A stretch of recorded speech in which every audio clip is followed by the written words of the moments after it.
It's impossible to talk about Art Nouveau without mentioning glass.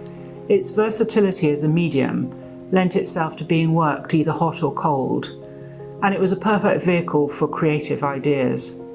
Some of the techniques employed had only recently been rediscovered, such as enamelling inspired by medieval Islamic work, while Roman glass stimulated a rejuvenation of interest in iridescent surface finishes. New methods too were pioneered by the likes of Henri Cross in the 1880s and his pâte de verre glass, or glass paste. Cameo glass was taken to a new level as the connections between nature and symbolism were explored, with a new range of colours being available. Émile Gallé is undoubtedly the most widely known and highly acclaimed of the Art Nouveau glass designers. This Peking lotus vase shows both his extensive knowledge of botany and his fascination with Eastern cultures. The lotus flower is bold and graphic in its rendering, and the high-fired, shiny surface of the glass echoes Chinese examples. While Gallé understood how to work glass, he preferred to focus on conceiving designs rather than on executing them himself. On occasions, Gallé incorporated text into his works, and these are usually known as parlant pieces. On this vase we can see the words Les myrtles de bois, which translates as the wild blueberries. After Gallé's death, his glassworks continued to produce glass under the leadership of his son-in-law, Professor Pedrezet.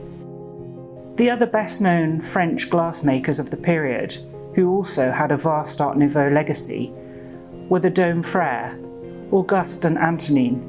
Under their direction, their glassworks employed a number of hugely talented artists and technicians who experimented with techniques. The Dôme factory output generally concentrated on creating glass in a rich colour palette. In this anemone cameo vase by Dôme, we can see the wonderful martelet movement in the background, and then the wonderful carving to the leaves and flower heads. While by contrast in this vase, there's internal colour worked into the first layer of glass, and then it's overlaid with this lovely varying colour palette, and then we have these wonderful pendant bleeding hearts. Finally, I'd love to show you this piece by François de Cauchemont because it fascinates me. This Coupe de Annecy Laurier Masque bowl. De Cauchemont was a master of pâte de verre. The works are rich in colour with some translucency and often have matte finishes. Having said that, what we're looking at here is a work in pâte de maille. This is rarer and was more experimental. The composition of the paste is different, and the result is a thinner, more eggshell-like piece, and which is more opaque and has a matte surface.